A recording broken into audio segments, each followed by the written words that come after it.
Podcast Tênis Brasil com José Newton Dalcin. E não deu outra. Carlos Alcaraz conquistou, como se previa, o Next Gen Finals, a quarta edição do torneio para jogadores até 21 anos, criado pela ATP em 2017. O torneio, aliás, já teve como campeão o Wei Yangchung, depois o Stefanos Tsitsipas, Jannik Sinner e agora o espetacular Carlos Alcaraz, mostrando uma adaptação incrível à quadratura, jogou muito bem a semana toda. Aos 18 anos vai terminar a temporada no 32º lugar e se conseguir se manter nessa faixa aí, ele entra de cabeça de chave já no Australian Open no começo de janeiro. O Alcaraz é tão importante, tem feito coisas tão interessantes que o podcast desta semana convidou Thiago Leivas, um brasileiro que está há mais de 10 anos trabalhando na Espanha, hoje treina o Albert Ramos Vinola, um jogador de altíssimo nível, e o Thiago Leivas vai contar aqui pra gente hoje o que ele vê de espetacular no tênis espanhol, quais são os segredos, como é que o tênis espanhol chegou nesse estágio tão espetacular de produzir tantos fenômenos, e vai falar também muito sobre o Alcaraz e a nova geração que está em quadra. É um podcast que você não pode perder. A partir de agora, com Thiago Leivas, direto de Barcelona.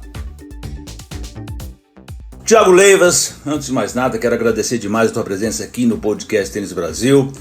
Thiago, talvez muita gente não conheça a história toda dele, mas ele tem uma história de vida muito interessante. Ele está há mais de 10 anos trabalhando na Espanha e com enorme sucesso galgou todos os degraus lá no tênis europeu, que é uma coisa extremamente difícil e hoje está em posições muito interessantes.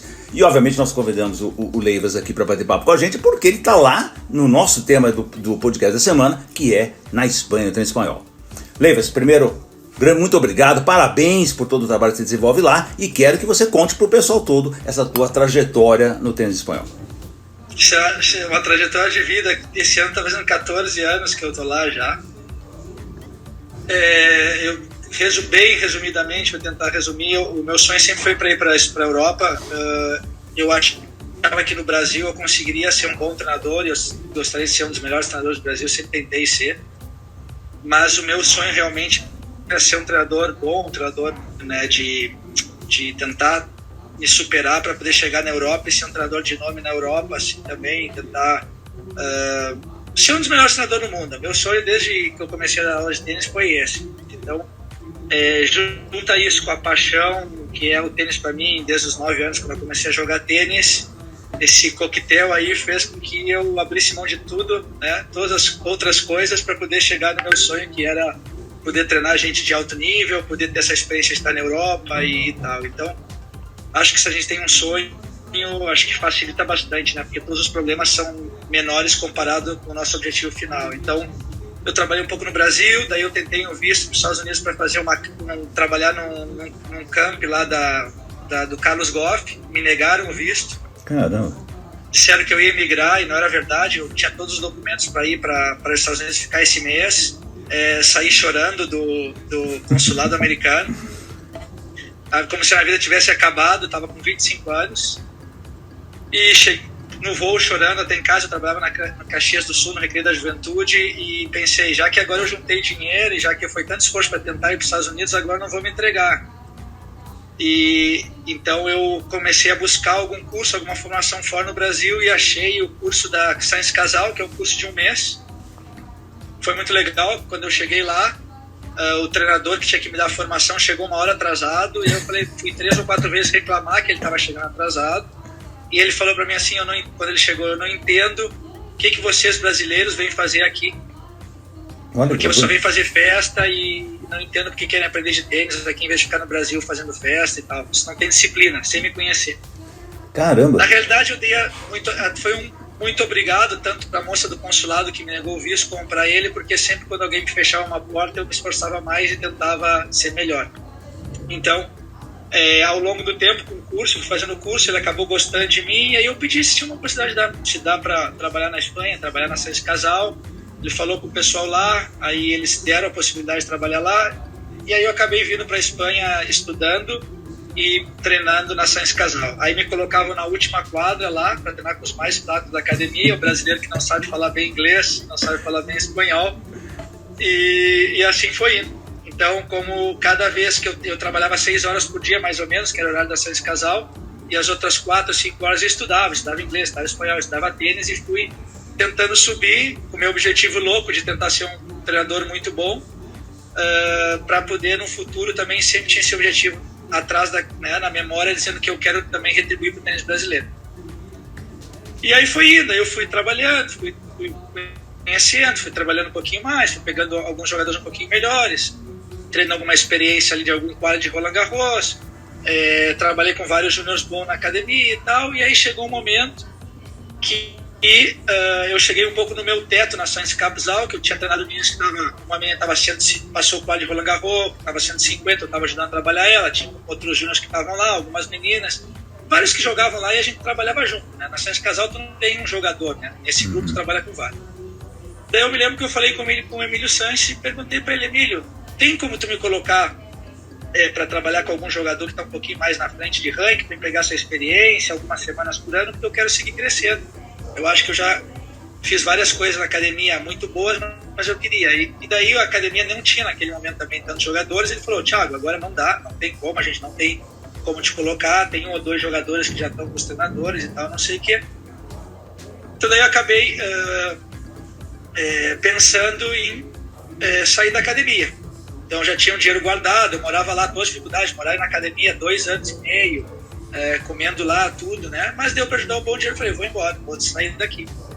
Aí eu falei para mim, eles não gostaram, ficaram um pouco bravos, porque também eu trabalhava lá, trabalhava bem e tal, eles nunca gostam que o treinador saia da academia também e tal, mas aí eu fui para Paris, fiquei lá 2 meses morando lá, conheci a Motogroup, conheci a Federação Francesa, conheci o antigo Lagardère, que era um time bem forte lá de jogadores franceses, fui para Roland Garros 14 dias seguidos, fui do quali, fui com a jogadora que eu ajudava na Science Casal, me deu a chave do quali, depois na chave não consegui.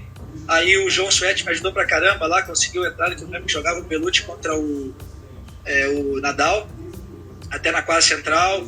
Então o pessoal lá me ajudava, foi me dando entrada lá, e eu era chato, né? Minha maior qualidade ia ser super chato. Daí fui indo e perguntando, e assim foi meus primeiros 2, 3 anos na Espanha. Daí eu voltei para Barcelona, por esses 2 meses, comecei a trabalhar com alguns jogadores lá, algumas meninas, um jogador russo, comecei a trabalhar com jogadores espanhóis, e tive um pouco de sucesso nesse caso. Fui bem assim, que teve um ano que eu tinha 4 jogadores entre os 10 da Espanha juvenil. Caramba! Um de 12, outro de 14, um menino de 16, uma menina de 18. Então, assim, deu a sorte, também um pouco coincidência, que eles todos estavam jogando bem, e foi indo. E eu tive a sorte também de, nessa época, estava Davidovich, que jogava a mesma idade do meu jogador, Alex de Minaur, mesma idade do meu jogador. Então eu acabei pegando toda essa turma, que é Kimanovic, que está jogando, deve estar 60 agora, Popirin, que está top 100 também agora, Mute, que está top 100, né? Então uma turma muito grande assim, de jogadores que a gente enfrentava. E no último ano que eu treinei esse jogador, que estava com 18 anos antes de ir para os Estados Unidos, a gente jogou contra o Carlos Alcaraz. Olha só.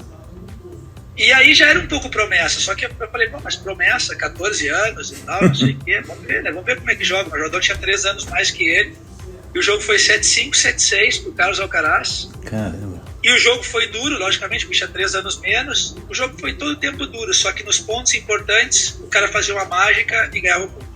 Caramba. E era 6-5, 15-40, e aí ganhava os 2 pontos. E aí era break point para fazer o saque, quebrar o saque do Alcaraz, e aí quebrava o ponto. E assim, eu me esqueci de contar que nessa idas e vindas, depois que eu saí da Science Casal, eu voltei para Barcelona, eu consegui trabalhar no Ferreiro 2, 3 semanas fazendo um curso lá, conheci bem o Geoff Porta, fui na Boletieri, então na Tênis Val, que é a academia do Punch Alvarim, então fui em várias academias, sempre tentando copiar um pouco dos outros para poder melhorar o meu sistema de treinamento também. Então aí foi nessa fase de ter esse jogador que foi para os Estados Unidos depois. Comecei a treinar uma menina que também é sempre as melhores da Espanha, ganhou 2 Future na Europa, jogava bem, tinha 18 anos também.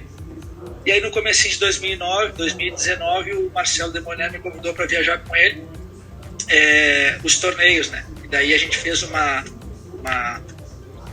gira de torneios muito legal todo ano, e que acabou eu trabalhando com outros jogadores de dupla também. os parceiros do Demo a gente ajudava, trabalhava com eles, me contrataram também. E aí a gente foi até que começou um pouco o Covid, né? Então a gente sempre teve uma relação muito legal, eu e o Marcelo, desde pequeno, conheci ele desde que ele tinha 12 anos. A gente está sempre em contato. E aí a gente viajou bastante, viajou mais ou menos uns 2 anos, acho que 1 ano e meio, 2 anos. E aí no final do ano passado, o treinador do Alberto Ramos Miolas me escreveu, que é o treinador dele que está com ele desde os 12 anos de idade, e me convidou para trabalhar algumas semanas com ele. E a ideia era começar fazendo 8 semanas por ano, e a gente fez 20 semanas. E daí foi indo bem, eu viajei um monte com eles, e aí acabou que agora eu vou continuar trabalhando com eles, e no ano que vem a gente vai seguir. Mais ou menos um resumo bem rápido. Sim. Uma grande aventura e uma aventura que deu certo. Sim, desculpa. Uma coisa que eu falo sempre, só para dar um exemplo, sempre para os treinadores ou para quem está escutando, que sempre falo essa frase e volto a falar, eu acho que é importante. Se a gente quer ir para Harvard, qualquer pessoa, qualquer empresário que quer ir para as melhores universidades do mundo, a gente tem que estar na Europa. Foi o que eu tentei fazer, e além de estudar. Mesmo trabalhando com tênis, eu estudei, fiz várias especializações, estudei várias coisas extra, cursos, para que a experiência de quadra com jogadores me ajudasse, mas que eu pudesse trazer outro tipo de informação que te dá a base teórica.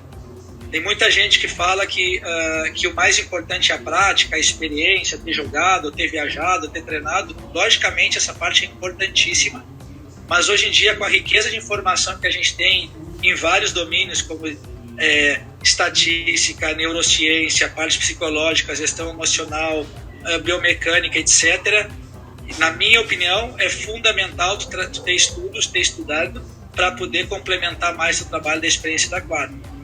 Sem dúvida alguma, né, Leivas? Porque o treinador, ele tem que começar a ser psicólogo, né? Você tem que entender a pessoa que está com você, tem que entender os momentos que ela passa, né? E o jogo de tênis é uma coisa extremamente difícil, extremamente maluca, né? Quer dizer, grandes altos e baixos. Então, você tem que compreender a questão física que está por trás disso, do desgaste, quer dizer... realmente é uma tarefa difícil. Eu acho que vocês, treinadores, são verdadeiros gênios, né, para conseguir controlar tantas dificuldades simultaneamente, né? Com certeza. Mas, Leivas, me conta um pouquinho. Eu quero saber, até porque a gente está focando muito no Alcaraz, qual é o segredo do tênis espanhol? Se é que existe um único segredo? Quer dizer, como é que eles fazem tantos jogadores? De onde surgem os jogadores? Até porque se comenta que a Real Federação Espanhola, que é a entidade máxima, que é a CBT aí da Espanha, ela não ajuda tanto assim como as pessoas imaginam. Quer dizer, ela não põe tanto dinheiro, ela não põe tanta estrutura, e que muito do tênis espanhol depende desse treinamento, justamente de onde você passou em vários deles aí, né? E há dezenas de treinamentos na Espanha. Os jogadores, grandes tenistas espanhóis, estão sempre envolvidos diretamente no tênis, né? Então, certamente, muitos deles passam na mão dos grandes nomes, né? Tem aí Ferreiro, o Emílio Sanches, tem todos eles, de uma certa forma, estão envolvidos. Então, conta um pouco pra gente como é que funciona essa estrutura do tênis espanhol e como é que surgem tantos nomes interessantes assim. Na realidade, até essa última geração de Jaume Munar, jogadores de menos de 25 anos. Jaume Munar, Taberner, Pedro Martínez, são jogadores que estão ali perto do 100. Davidovich está melhor, Davidovich está 40 e pouco, se eu não me engano. Davidovich tem 22 anos, Carlos Alcaraz, que é mais novo. Vocês estão me esquecendo alguns dos que estão no top 100. Se a gente pegar comparativo nos últimos... há 2 anos atrás, há 5 anos atrás, há 10 anos atrás, na realidade, se a gente tirar o Alcaraz, é a época da história do tênis espanhol mais fraca. Sem dúvida. Dos últimos 20 anos. Porque jogadores de 25 anos para baixo, quando a gente pegava, por exemplo, Robert Ramos, Pinholas, que estava já com 22 anos, já era top. Haviam vários jogadores que acabaram subindo, numa idade até às vezes mais jovem, e tinham mais jogadores saindo de baixo para poder se formar. Então, um pouco de sorte aconteceu que Deus disse: o tênis espanhol está indo um pouquinho para baixo, ele está indo saindo um pouquinho do nível que era antes. Vamos colocar um cara aí para brilhar esse esporte novo. E aí o dedinho de Deus que eu falo, né? Que para mim é totalmente... para mim, o treinador, sempre falo isso, conto com a experiência dos teus jogadores. O treinador pode ajudar 5%, 10%, talvez 10% seria muito que o treinador pode fazer para um jogador, no alto nível. A grande diferença, 90%, é o jogador. Então, Carlos Alcaraz, desde os 14 anos, ele já era um gênio. Já tinha, nesse torneio que ele perdeu com o meu jogador, o cara da IMG, que está sempre com ele nos torneios, né, que é o Molina, ele já estava assinando contrato, estava o pai dele junto, estava assinando contrato, estava na nossa frente lá também, já tinha contratado ele para ser da IMG. Então mostra que ele já era um diferencial, né, gigantesco, né? Então, assim, no caso do Carlos Alcaraz, é um talento fora da curva, na minha opinião, minha opinião pessoal. Thiago Wilde, grande exemplo também, talento fora da curva também, outro cara fora de série, um gênio, joga impressionante, como tem outros jogadores desse nível. O que eu, na minha visão de fora, como treinador que está viajando, mas como treinador que estuda, tênis espanhol nos últimos 15, 20, talvez 25 anos foi a melhor escola, melhor treinamento, os melhores jogadores foram no tênis espanhol. Só que o tênis espanhol, isso prejudicou eles um pouco, na minha opinião. Que muitos deles, dos treinadores que trabalham lá, acabaram se conformando ou acomodando que esse é o sistema, esse é o segredo do tênis, nós vamos jogar dessa maneira. E não vamos trazer tanta informação externa e não vamos buscar tanto fora e não vamos trazer outras informações para o nosso sistema de treinamento.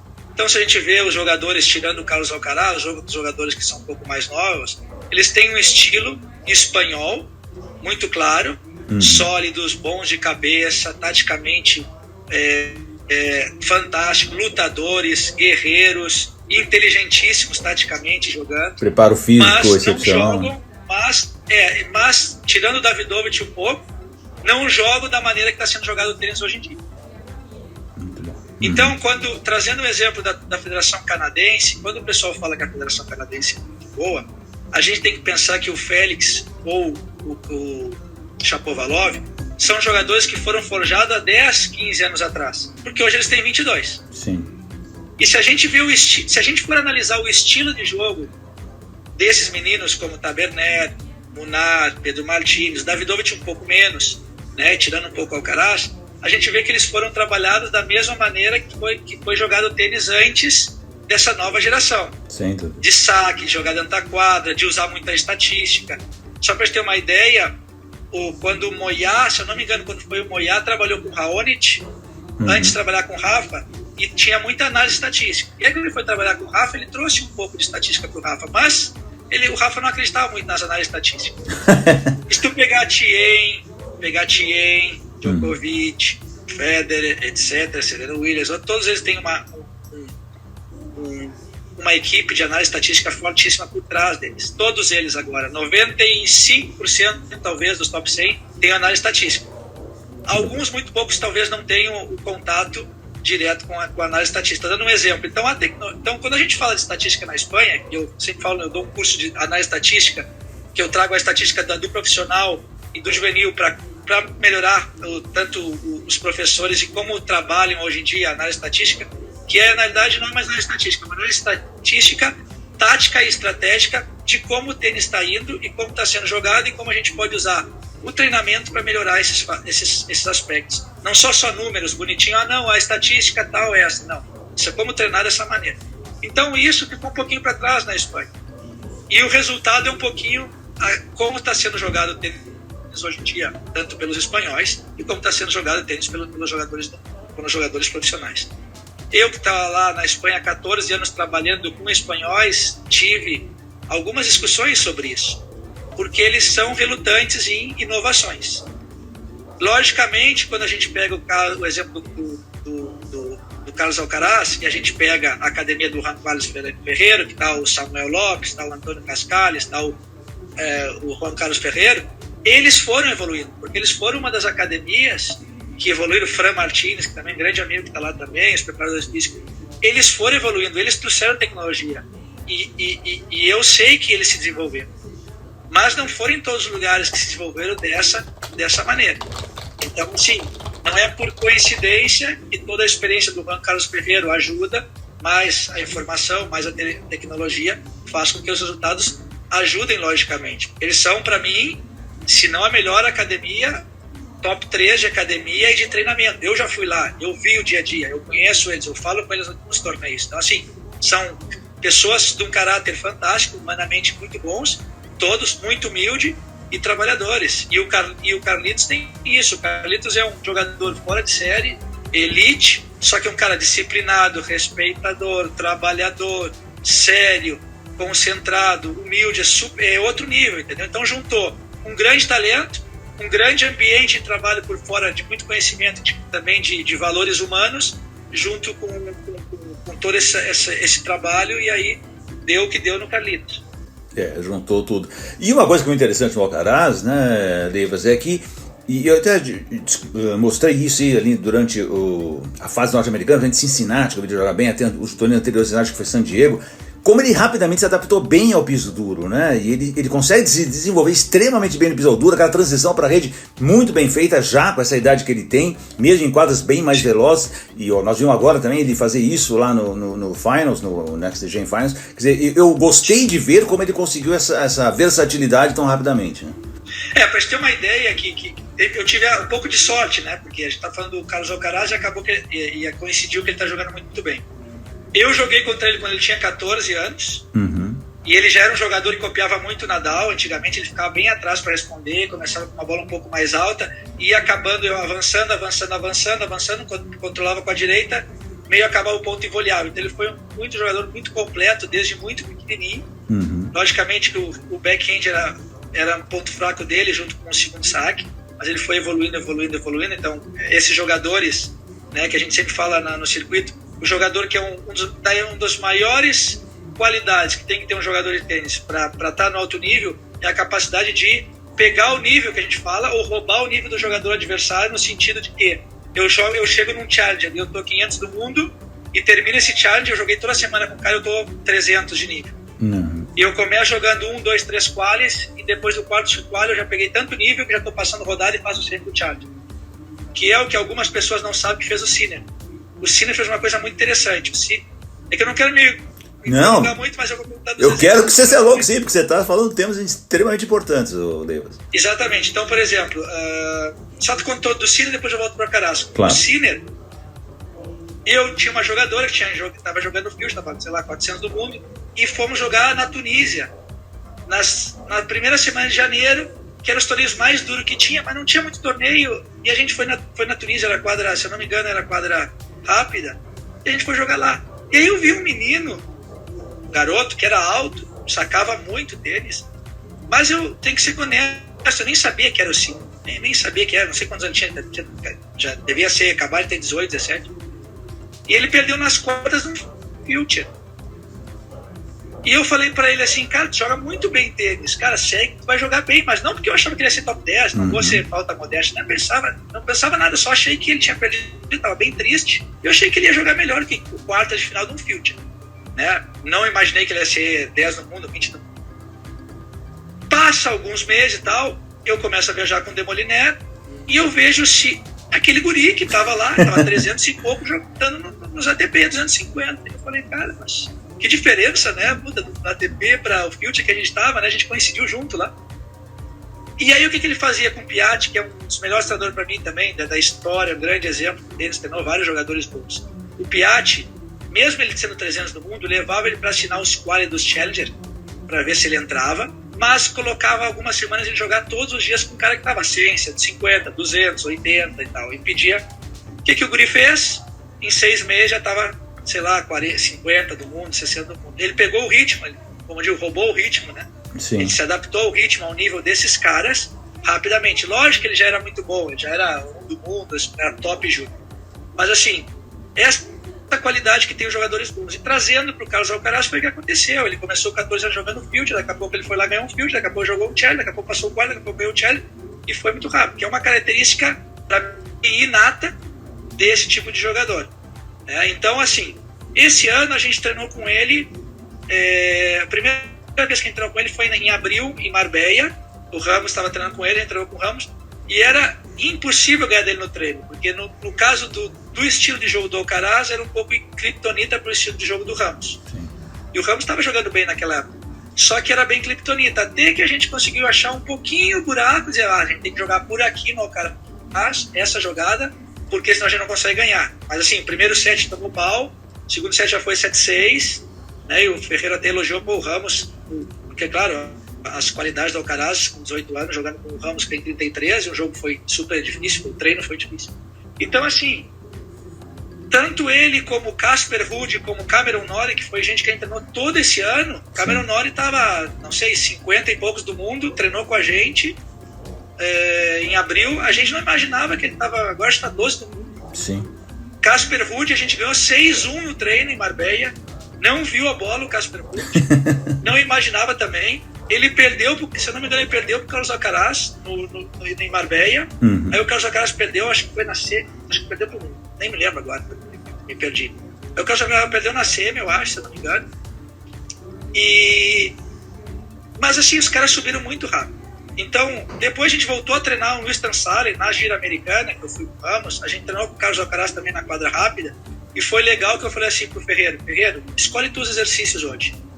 Por quê? Porque às vezes o treinador tá sempre viajando com o jogador, dá 24 jogadores, os exercícios começam a ser repetitivos, por mais que tu tente mudar. Claro. Então a gente fez um treino bem legal, um treino de controle um pouco variado e tal, e foi um treino já que tu via que o guri já tava voando ali.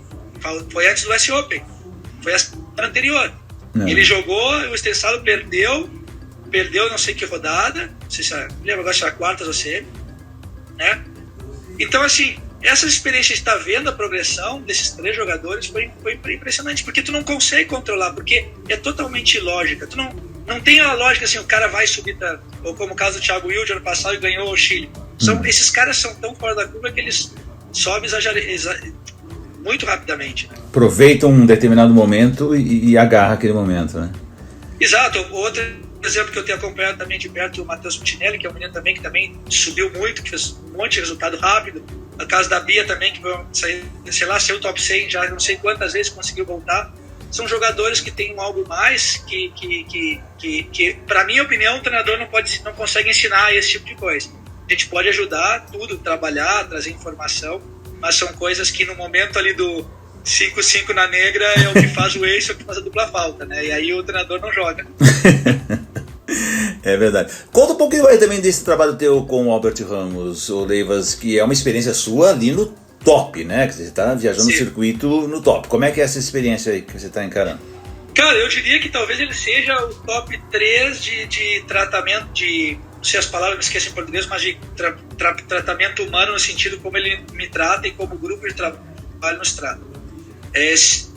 Quando eles me convidaram para ajudar o Albert Ramos em algumas semanas, que iam ser bem pouquinhas, era 2 semanas na pré-temporada e depois fazer 2 ou 3 torneios, né? Até que chegou que em abril eles pediram para fazer todo ano com eles e a gente trabalha todas as semanas juntos. Se tá o José com ele, eu tô vendo jogos, se o José tá em casa, ele tá me ajudando com o jogo, a gente faz a tática junto. Então assim, eu conheci ele já, porque é de Barcelona e tal, e o José falou, traz, o que tu acha que eu poderia ajudar no Ramos? Eu fiquei lá, sexta, sábado e domingo, 10 horas por dia, olhando ele jogar e anotando ele jogar. E eu anotei umas 15, 20 coisas. Falta modéstia, quem sou eu para dizer que o Albert Ramos foi 16 do mundo, tem que melhorar 15, 20 coisas. Até eu tava lendo isso, porque a gente preparou a pré-temporada de 2022, que agora começa no final do mês. Então o que a gente faz? A gente pega todos os aspectos, tático, técnico, mental, etc., avalia como é que foi o ano, avalia como é que foi os últimos meses, coloca o que a gente quer melhorar para o próximo ano. Eu fiz a mesma coisa. E quando eu cheguei para conversar com você, ele foi super aberto de discutir comigo a minha opinião. Ele não falou, não, isso eu não quero, isso não vou fazer, isso não dá. Não, vamos fazer o seguinte, tu vai para a quadra com ele, a gente vai experimentar algumas semanas, ver se ele gosta, ver se está bem, e tu fala tudo o que tu quiser para ele. E eu, sem medo, falei, cara, vai me demitir na segunda semana, mas eu vou falar. Eu nunca tive com nenhum jogador, eu nunca tive essa preocupação de querer agradar para o cara me manter no trabalho e aumentar o meu currículo. Eu sempre falei que tinha que falar, sendo bom ou ruim, na cara. Muitos gostaram, muitos não gostaram, mas eles sempre souberam que eu sou uma pessoa de confiança e que eu vou fazer tudo para eles melhorarem. Mas eu não tenho medo de falar o que eles estão fazendo errado. Então, quando eu comecei a ajudar, foi muito legal, porque o primeiro dia que a gente foi treinar com o Ramos, ele estava treinando na pior quadra do clube, uma quadra esburacada, uma merda a quadra, desculpa a palavra, horrível a quadra, bola usada. Eu falei, nossa, cara, o cara tá 40 do mundo, o cara pediu para um brasileiro que nunca jogou top 100 para ajudar ele, e por outras qualidades que eles viram em mim. O treinador dele aqui tá em silêncio, deixando eu falar, deixando eu trabalhar. Eu falei, puta, um perfil assim, tu veste a camiseta, tu vai morrer pelo cara. Claro. Porque os caras te abriram a porta de uma maneira impressionante. Então, assim, a gente foi trabalhando, tanto o saque é sempre uma coisa que a gente tem. Ele sempre está tentando melhorar um pouco dentro das limitações, das características dele. O backhand a gente trabalhou bastante, o jogo na quadra rápida tentou melhorar bastante, foi tentando evoluir um pouco o jogo dele, porque ele teve muitos resultados. O cara fez final de Monte Carlo, teve resultados jogando no Saibo, sempre foi a característica dele, só que Sim. Ele está jogando agora com o Shapovalov, com o Félix Auger, com gente que está jogando muito mais rápido, né? Com o Carlos Alcaraz, então ele tem que ter uma adaptação, seguir se adaptando a isso. Então, como eles facilitaram tanto o trabalho, tu te acaba sentindo bem cômodo, e aí tu não tem vergonha, não tem medo de trazer as opiniões e buscar informação. E a gente tem feito isso até agora. Ontem a gente mandou os objetivos da pré-temporada, que a gente tem que tentar melhorar, e é isso aí. E a gente vai seguindo, né? E viajando no circuito, né? Que também dá uma experiência bastante interessante, né, Leivas? É verdade. Foi legal que nessa gira americana, sabe que os jogadores top têm uma peculiaridade. Eles não querem jogar com um cara que o ranking é muito pior. Ah, é? O 10 joga com 12, o 5 joga com 15, mas o 15 não joga com 20, não joga com... Desculpa, o 15 não quer jogar tanto com 50, com 60. Se pedir, joga. Não tem problema, mas ele joga nos grupinhos de ranking, né? O cara que tá 40 a 50 joga nesse grupo, de 35 a 60 e tal. E quando eu fui para esse torneio dos Estados Unidos, eu pensei, eu vou tentar jogar com o máximo possível de jogadores top. Por quê? Porque eu quero tentar que ele melhore o nível dele, porque, é difícil, né? Então, qual era a estratégia que eu bolei pensando? Eu vou convidar os caras para treinar, Medvedev, Rublev, quem mais já treinou? Taylor Fritz, Tsitsipas, quem mais? Treinamos com vários ali, Casper Ruud, Cameron Norrie, o Zverev, que ele vinha de ganhar, o primeiro treino que ele fez depois da Olimpíada em Cincinnati foi com a gente. Uhum. Então eu pedia para treinar na quinta e na sexta, porque na quinta, na sexta e sábado eles estão chegando, e daí é um dia que eles estão um pouquinho mais tranquilo, e aí tu pode, é mais fácil, que eles têm um pouquinho mais aberto de pegar o treino de algum jogador que está um pouquinho diferente de ranking, né? Principalmente na rápida. Se é no Saibo, todo mundo vai querer jogar com, claro. Com o Ramos. Se é na rápida, tu quer jogar já com o Rublev, né? Então, assim, foi legal que durante a semana a gente entrou com vários caras. E aí foi uma história legal, que nós estávamos na quadra central de Cincinnati treinando com o Zverev, e eu perguntei para ele assim, Sasha, tu tava perdendo primeiro set na final, desculpa, na semi, né, que jogou do Djokovic, até esqueci. Na semi, né? Jogou o Carrinho na final, é isso? Depois o Djokovic disputou o bronze com o Carrinho e perdeu também, e Zverev ganhou a final, isso. Do Khachanov na final, exato, tinha esquecido. Então eu falei assim, tava perdendo o set, 2-1, acho que era com break. Um break das trás, isso. Correto? E, cara, o que tu fez? Assim, perguntei pra ele. E ele falou, cara, eu vi que ele ia perder, realmente fechei os olhos e dei na bola, seja o que Deus quiser. Na medida que eu fui dando porrada na bola, o Djokovic se encolheu um pouco, ele estava jogando muito cômodo, começou a querer inventar um pouquinho mais, dar alguma curtinha, mudar um pouquinho o jogo, fazer uma jogada exagerada para a rede, e aí eu comecei a jogar muito melhor, o Djokovic se encolheu um pouco mentalmente, e aí eu consegui ganhar. A gente seguiu treinando. No primeiro set, o Ramos conseguiu responder o primeiro saque dele uma vez na quadra. Foi 6-1. Só uma vez que ele conseguiu devolver na quadra. Todas as outras a gente não viu a bola. E nesse, quando tu treina com esse tipo de cara, eu tento às vezes ficar atrás da quadra, porque se tu fica do lado, tu não vê realmente como é que vem o efeito, como é que vem a velocidade da bola, e tu não pode ajudar o jogador, porque tu fala, não, faz o split step, fica um pouco mais atrás, corta um pouquinho, muda a posição na quadra, e o cara fala, o jogador te fala às vezes, toma, pegar quieto, joga tu, porque tu tá vendo de fora como se fosse muito fácil. E era impressionante que o primeiro saque, a gente não via a bola, não conseguia ver a bola, e no segundo set, a gente não conseguia ver tanto a bola, mas pelo menos a gente foi mantendo o saque, 1-1, 2-2, 3-3, 4-4, um saque mais baixo, não um saque forte, na característica do Ramos, mas um saque mais baixo, e acabou sendo 4-3 e terminou. Mas assim, aí tu vê a diferença de nível dos caras, e E como é que o tênis está jogado? Não tem como jogar hoje em dia sem saque. Não tem como, é impossível. Então essa geração que foi trabalhada de sacar um saque mais kick, o primeiro saque mais tático, está tendo muita dificuldade agora. Porque eles estão recebendo uma resposta de saque muito agressiva e estão tendo que responder saques a 200 por hora todo o tempo. Então é bem complicado. E a gente tá vendo até para voltar pro caso do Alcaraz, que nem é tão alto assim, 85, o próprio Sinner não é um cara tão alto assim, os caras estão sacando a 200 por hora o tempo inteiro, né, Davis? É o tempo inteiro a 200 por hora. Estão sacando, estão acelerando muito a bola. O Alcaraz, na verdade, eu tenho 1,83, ele é mais baixo que eu, ele deve ter 1,80, eu diria, eu acho. O Sinner é um pouco mais alto. Mas é que eu digo, os caras estão se adaptando. Por quê? Porque tu pega o Alcaraz, tudo bem, ele tá sacando a 200 por hora. Mas aí tu pensa, mas hoje com a biomecânica, com o treinamento, com o estudo, qualquer um pode sacar 200 por hora. Não, meu amigo, você tem que ver a bola e dar a bola. O problema é o timing.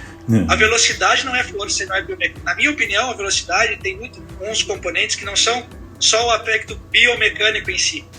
Tem muito que ver o timing e o feeling que tu tem com a bola e a capacidade de produzir o mesmo ponto de contato.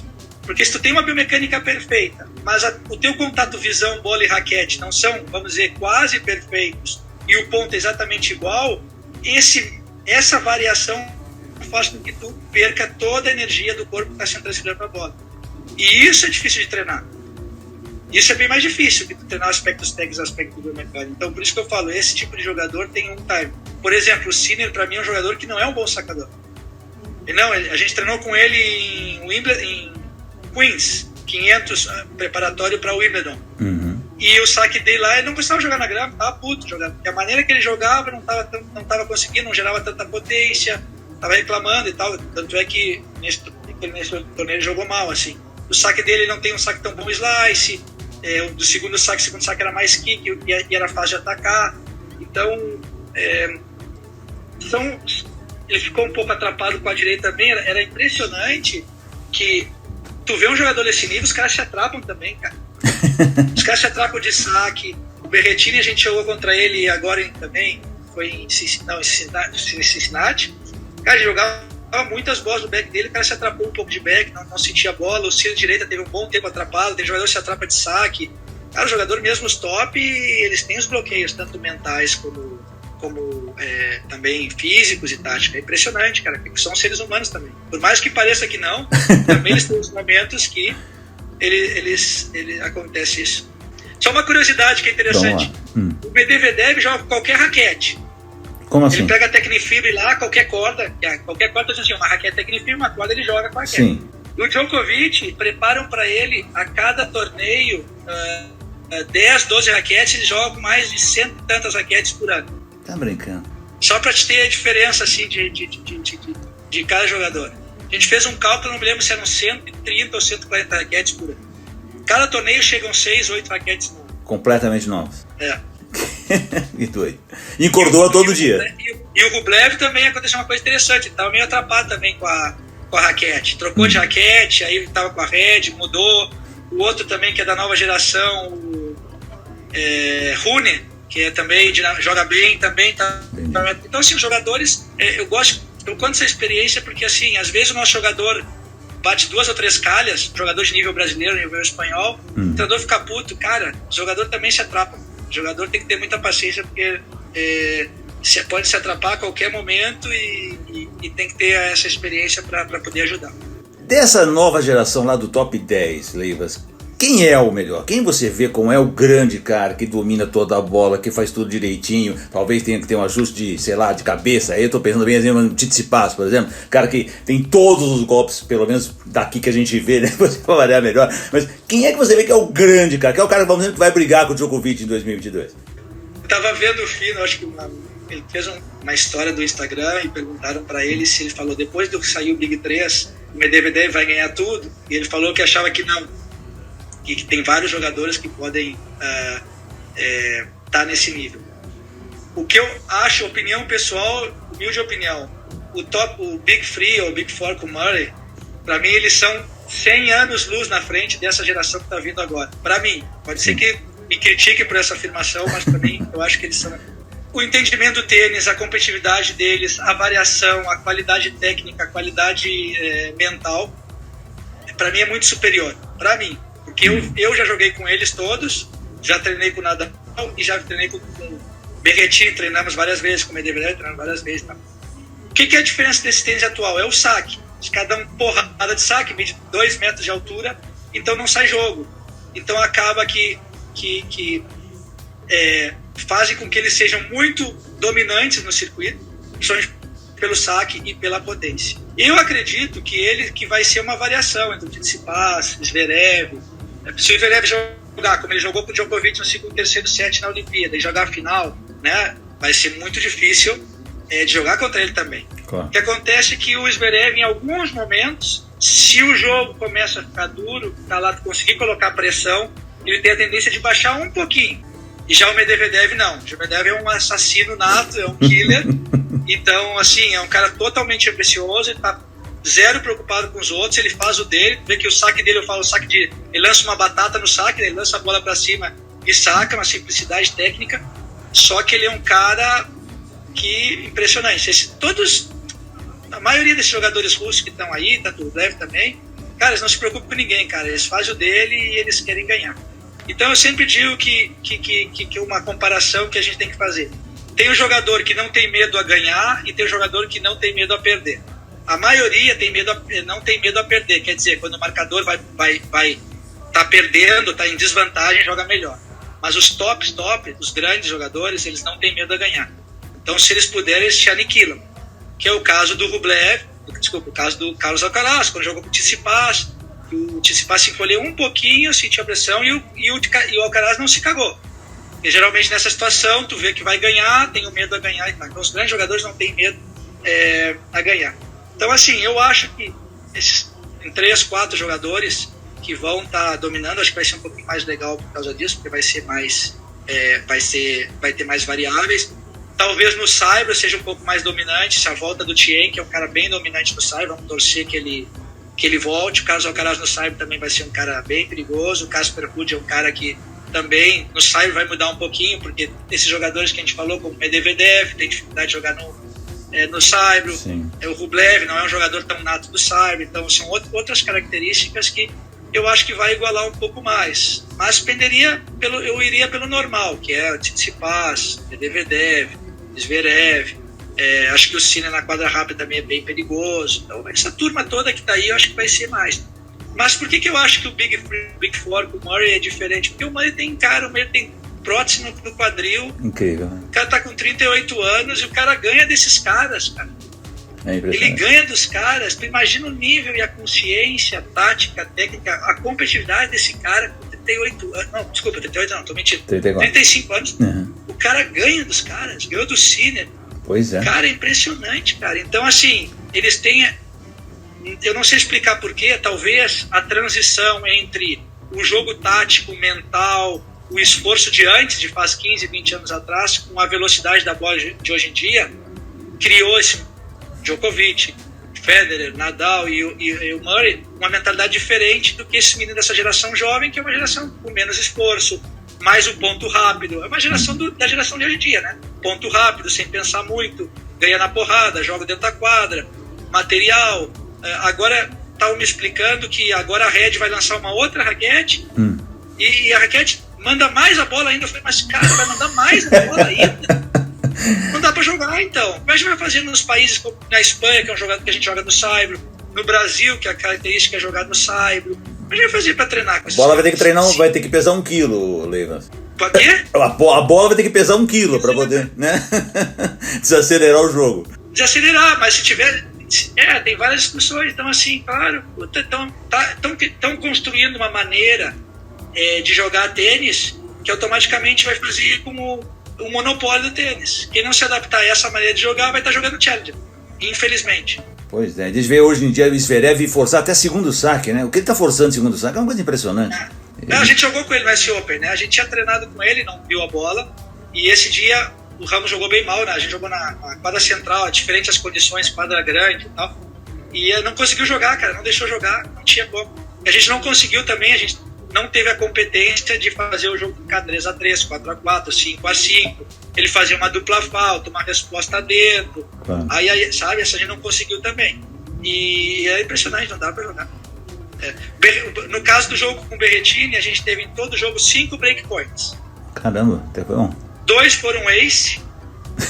um foi um segundo saque que o Ramos quis jogar a bola na quadra, foi um pouquinho para trás, jogou a bola no meio, foi o winner do cara, e mais 2 outras bolas que a gente não conseguiu escolher. 5 breakpoints em 3 sets de 2 horas e meia de jogo.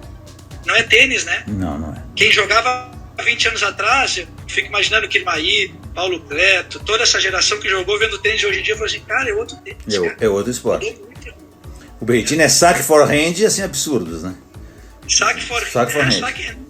Não tem como jogar com os caras. Mas outro dia eu até estava brincando, Leivas, não sei se você jogou, veio bastante o Fernando Gonzalez jogar, mas eu acho que o Berrettini está chegando no nível de forehand do Gonzalez, porque ele bate de qualquer ponto da quadra, winner. Isso é muito difícil de fazer, né? Ele foge e faz winner. Eu diria que o Gonçalves era melhor ainda. Não, eu ainda acho o Gonçalves melhor, mas ele tá chegando nesse nível, rapaz. O Berrettini, claro, mas também tem que ver uma coisa. Se tu saca 200 por hora, a bola fácil, geralmente vem desacelerando. Então é muito mais fácil de tu poder gerar potência. Né? Então, claro, aí é uma facilidade. Tu vai jogar com o Rublev, a gente joga com o Rublev. Cara, qualquer bola ele é bomba no canto. Tu tem que atacar antes, porque senão é bomba no canto, é difícil jogar. Então esse nível tá tão alto, só que eles conseguem meter a bola na quadra. Eles estão acelerando, mas a bola tá entrando. Então, cara, como é que vai ser o nosso tênis brasileiro daqui aos próximos 5, 10 anos? Como é que nós estamos treinando no Brasil para enfrentar esse tipo de tênis que tá vindo agora? Como é que as crianças de 10, 11, 12, 13 anos, ou de 8 anos estão sendo treinadas para poder chegar um pouco mais perto disso aí? Essa é a pergunta que eu deixo no ar para ver, porque eu não sei, eu não estou no Brasil, né? Eu venho algumas vezes, dou algum curso, mas eu não estou no dia a dia na quadra. Então a gente tem que se preocupar com isso, porque senão a gente vai ficar mais para trás. Thiago Leivas, para encerrar, deixa eu só falar um pouquinho desse teu trabalho que você está levando alguns brasileiros para treinar em Barcelona. Conta pra gente como é que é isso. Eu tive nesse ano, eu acabei viajando muito para os torneios, e agora, nesse ano que vem, eu vou viajar menos, vou viajar com o Roberto Ramos só. E aí eu vou conseguir ficar mais tempo lá. Então, quando eu tô em Barcelona, na minha base, pequena base, não é uma academia, não é uma escola, uma academia, eu nunca quis fazer isso. E meu objetivo acho que eu nunca vou mudar, nunca vou querer ter uma academia, uma escola de tênis gigante, porque eu acho que dá muito trabalho e acho que a gente já se desgasta tanto no tênis para ter que ter mais trabalho para ganhar mais dinheiro, que é para trocar de carro e comprar uma casa melhor. Eu não preciso, eu não quero fazer isso. Para mim, não é o meu objetivo de vida. Mas eu tenho feito alguns cursos no Brasil, que é trazer um pouco de informação do circuito ATP, da formação, tanto da Espanha, na formação que está sendo feita no mundo, trazer novidades que está acontecendo, e eu dou um curso em alguns lugares no Brasil, pouquinhos lugares, que eu não tenho muito tempo, e acaba que a gente está fazendo intercâmbio. O pessoal tem vindo, às vezes tem ficado lá em casa, tem ficado treinando comigo, e aí acaba ficando 3 semanas, um mês.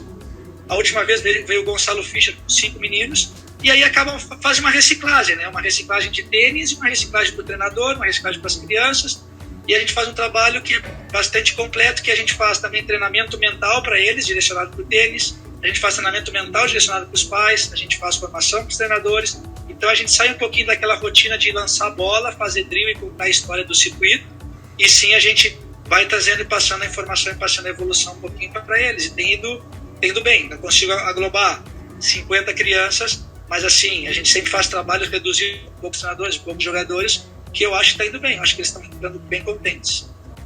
Muito legal isso, e o tênis brasileiro agradece que você faça isso, para essa modernização, essa informação, como você fala, a importância da gente ter o máximo de informação, porque hoje em dia é a moeda principal de todos os nossos negócios, né? A informação é muito importante, e isso certamente vai ajudar o tênis brasileiro. Thiago Leivas, infelizmente eu queria ficar aqui o resto da noite conversando com você, mas você está de férias, passeando, e obviamente precisa também encerrar por aqui. Você ia falar alguma coisa e eu te cortei. Queria só colocar uma coisa, seria bom, né? A gente tem o Silvio Bastos, que está sempre entrevistando gente, tem tu que está entrevistando gente, o Meligeni incansável no Instagram e nas lives e tal. Seria bom que mais treinadores, ou de renome, ou ex-jogadores, ou treinadores até que estão no circuito, como o Léo Azevedo também tem dado entrevista, falado.